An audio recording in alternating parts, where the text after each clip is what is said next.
अमरीका ने मशरिक़ वुस्ता की तरफ अपनी फौजी ताकत भेजने का ऐलान, लेकिन ईरान के जवाबी वार दुनिया और अमरीका के लिए खतरा। अमरीका ने अपनी फौजी ताकत मशरिक़ वुस्ता की तरफ भेज दी और इसी लम्हे दुनिया के नक्शे पर एक नया खौफ जन्म लेने लगा। ये बेड़ा सिर्फ लोहे और मशीनों का मजमुआ नहीं था, ये एक ताकतवर ज़बान थी जिसे अल्फाज के बजाय जंगी जहाज बोलते हैं। जब तैयारा बरदार जहाज और जंगी बेड़े एक साथ हरकत करते हैं तो वो समंदर को एक मैदान जंग बना देते हैं। ये मंजर, जिसे कई लोग आर्मेडा कहते हैं, एक सादा फौजी इक़दाम नहीं बल्कि एक खौफनाक इंतबाह था। यहाँ कुछ बड़ा होने वाला है। ये हरकत उस वक्त सामने आई जब ईरान के अंदर भी हालात कशीदा थे। मुजाहिरे, सियासी दबाव और अवामी नाराज़गी ने मुल्क के अंदरूनी निज़ाम को हिला कर रख दिया था। ऐसी सूरत में बैरूनी खतरे का तसव्वुर हुकूमत के लिए एक नई ताकत बन जाता है, और जब बैरूनी खतरा बढ़ता है तो अंदरूनी बहरान और भी संगीन हो जाता है। ये एक ऐसा गहरा दौर था जहां हर चीज़ धुंधली हो रही थी और हर फैसला एक नया जख्म बन सकता था।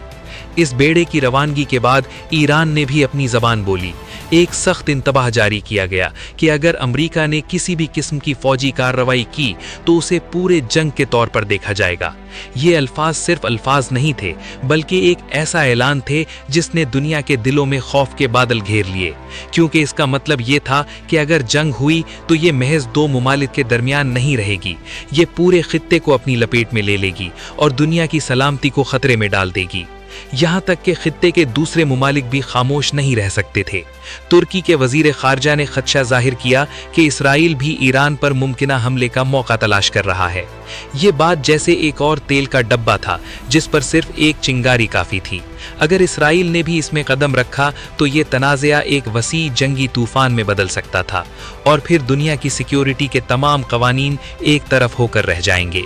ये कशीदगी सिर्फ सियासी या फौजी नहीं थी, बल्कि इक्तसादी भी थी। जब जंग का खतरा बढ़ता है तो तेल की कीमतें फौरन बढ़ जाती हैं और आलमी मईशत एक लरसते पुल की मानंद हो जाती है।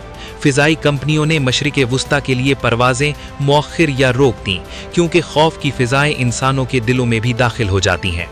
ये खौफ सिर्फ वहाँ के लोगों का नहीं बल्कि दुनिया भर के लोगों का था, क्योंकि ये जंग किसी एक मुल्क तक महदूद नहीं रहती।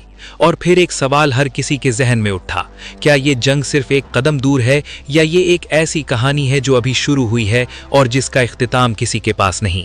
तारीख हमें बताती है कि जंगें अक्सर गैर इरादी तौर पर शुरू होती हैं, जब ताकतवर मुमालिक अपने मौक़िफ़ पर डट जाते हैं और डायलॉग का रास्ता बंद हो जाता है। यही वो लम्हा था जब दुनिया के बड़े मुमालिक ने अपने अंदरूनी कमरों में बैठकर सोचा कि अगला कदम क्या होगा। इस सूरत हाल में आम लोगों की जिंदगियों का सवाल भी अहम था। वो लोग जो न सियासत चलाते हैं और न ही फैसले करते हैं, मगर उनकी जिंदगियों पर सबसे ज़्यादा असर पड़ता है। उनके घर, उनके बच्चे और उनके रोज़गार ख़तरे में पड़ सकते हैं। ये वो लोग हैं जो जंग के नाम पर सबसे ज़्यादा कुर्बान होते हैं, और फिर भी उनकी आवाज़ें अक्सर खामोश रह जाती हैं। ये वाक़या हमें एक वाज़े सबक सिखाता है। ताकत का इस्तेमाल हमेशा ख़तरनाक होता है, क्योंकि इसके नताइज़ का अंदाज़ा कोई नहीं लगा सकता। अगर दुनिया अमन चाहती है तो इख्तिलाफ़ात को बातचीत और समझौते के ज़रिए हल करना होगा, मगर इसके लिए एतमाद ज़रूरी है, और यही चीज़ इस वक्त सबसे ज़्यादा कमज़ोर है। अमरीका की फौजी ताकत की हरकत ने आलमी सियासत में एक नई लहर पैदा कर दी है, और इसके असरात बहुत दूर तक महसूस किए जाएंगे। ये वो लम्हा है जब दुनिया एक नए मोड़ पर खड़ी है। ये वो वक्त है जब हर मुल्क, हर रहनुमा और हर इंसान एक सवाल का जवाब तलाश कर रहा है, क्या हम जंग की तरफ बढ़ रहे हैं या हम अमन की राह इख्तियार करेंगे? और अगर अमन की राह इख्तियार ना हुई तो इसके नताइज क्या होंगे?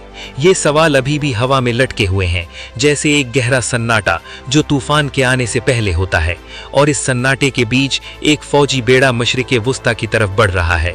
एक तैयारा बरदार जहाज, जंगी जहाज, और एक पूरी दुनिया की निगाहें इसके पीछे लगी हुई हैं।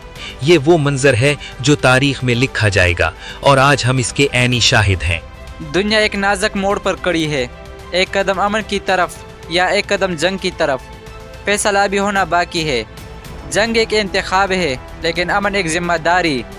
अगर आपको ये वीडियो पसंद आए तो वीडियो को लाइक और मज़ीद ऐसे मालूमाती वीडियो के लिए पाक रिसर्च चैनल के साथ जुड़े रहे। शुक्रिया।